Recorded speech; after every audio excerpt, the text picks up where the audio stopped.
What is going on, Governors? Chisgule here, and today we're bringing you an Eve of the Crusade Stage 1 guide updated for Light and Darkness KvK and for spring of 2020.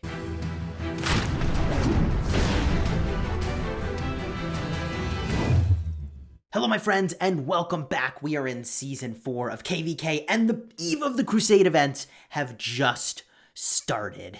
If you like Rise of Kingdoms videos where we help you smash your enemies and get value, then consider liking this video and subscribing for daily Rise of Kingdoms content, and we are a sponsored creator.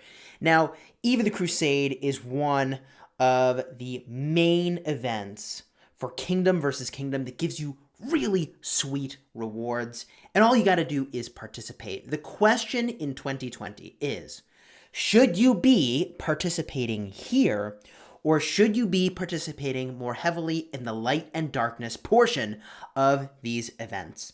My general sense is that the rewards are really good all over the place.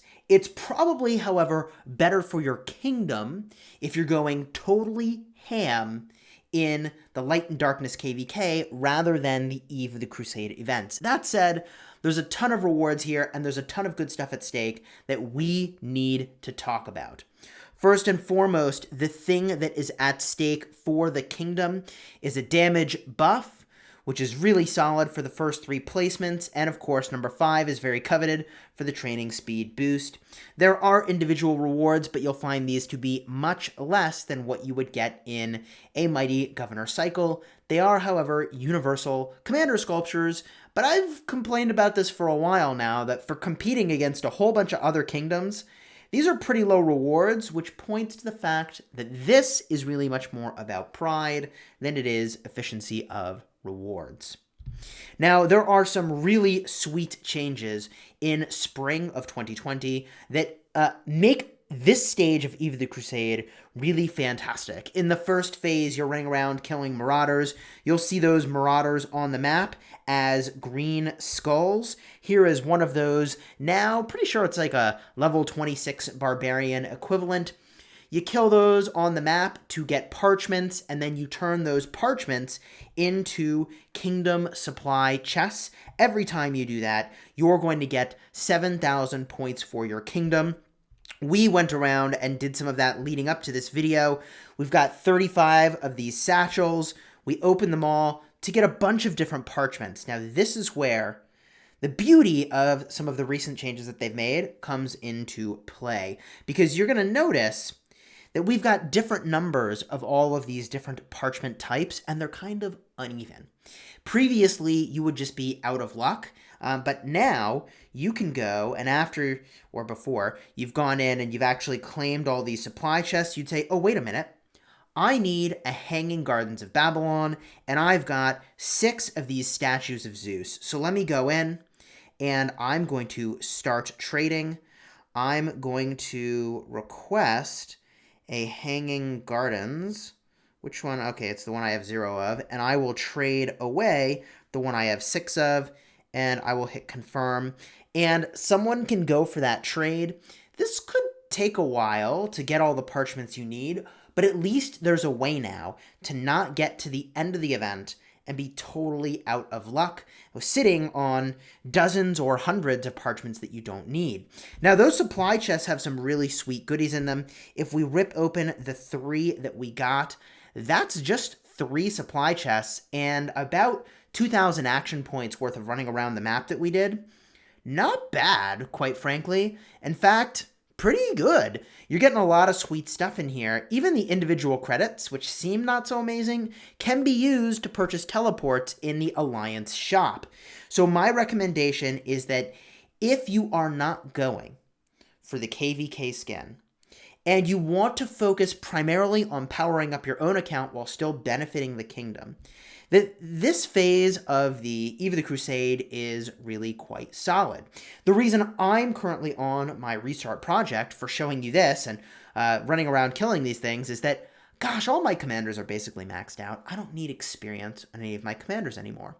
So for my main account, I'm going to focus on different stages like the Marauder Forts, or even just once we're in KvK, spending my action points there. So having a farm, and I'll put a card up in the top on how you create a really amazing farm account, is a great idea for this phase in particular, especially if your commanders are already pretty well maxed out. P.S. and another reason I really advocate that you use a farm for stage 1 of Eve of the Crusade, if you don't need experience on your main account, is that, like, look at all these action point potions I've accumulated. I am gonna go ham with this, and like it doesn't really impact this account except in positive ways. It doesn't hinder my ability to get rewards in KvK. This account doesn't need them.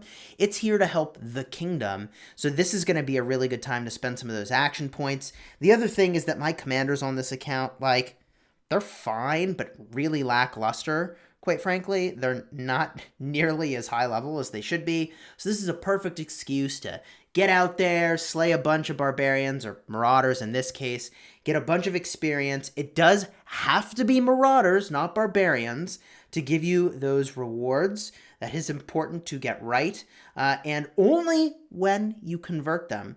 Only when you convert all those parchments into the treasure chests are you actually scoring points for your kingdom. So don't get to the end of this thing with a whole bunch of unused parchments up. Gosh, don't do it. My recommendation from a commander standpoint for this event is to use 5 peacekeepers as primary commanders and then secondary commanders that you need to put experience onto. So great candidates as primaries are of course going to be Lohar, Boudica, and Belisarius, and Ethelfled, as well as Cao Cao or Minamoto. Some combination of those should be your primary. An example of a build you could use would look like this. In a perfect world, you'd make your way over to Curing Chant. That way you have a huge amount of sustain on these marches. Sustain is going to be the problem that you're going to face when you're running around doing this for hours on end, watching Tiger King or whatever other thing you're watching on Netflix. Tiger King, so good. When you're watching Tiger King slaying those marauders, you'll thank me later for having Curing Chant so you don't have to keep going back to town. Now, one other optimization in spring of 2020 is that there is new gear that you can equip to sort of help you as you're running around killing marauders. Because when you send out your 5 marches, and you should use 5 at a time, you get a bunch of rewards for each march that helps kill a marauder. So if you send 5 marches to kill a marauder, that's 5 chances at getting parchments, and they're not 100% drop rate. The thing that's really tricky about that is getting the march speed of all 5 of those marches to be the same. Well, what you can do now is you can craft some equipment. I've already prepared my materials for this. In the Shadow Legion event, you can get windswept bracers and windswept boots. They improve your march speed. So I'm going to create some of these and drop them onto my slowest marches. So let's just go ahead and do that now. We'll create 2 of the bracers, 1 and 2. This is a lot of gold to go and do, but man, it's a pain in the butt to have different marches going at different speeds. Now we can craft a couple of these boots, 1 and 2. No special talents on any of them, but that's okay, it's my mini, kind of doesn't matter. Other equipment that can help you on your journey includes gear that has extra damage to barbarians. So for instance, this infantry breastplate is a solid piece of gear. It does have cavalry stats, and I would recommend you use cavalry for their faster march speed, as well as damage to barbarians. Items like the Helm of the Phoenix also have damage to barbarians, although no archer boosts, which is kind of no cavalry boosts, which is kind of a bummer. And if you're really all in, you might have a couple savage totems floating around. That seems really unlikely to me, though, because I don't think this is one of the highest priority items I would have. Certainly not 5 of them, maybe only 1. I do like to use a 25% expansion so that I can roam around for a very, very long time. And I also recommend that you get to a place that's very far away from where everybody else is, so you got a nice corner of the world to run around and do a loop killing your marauders.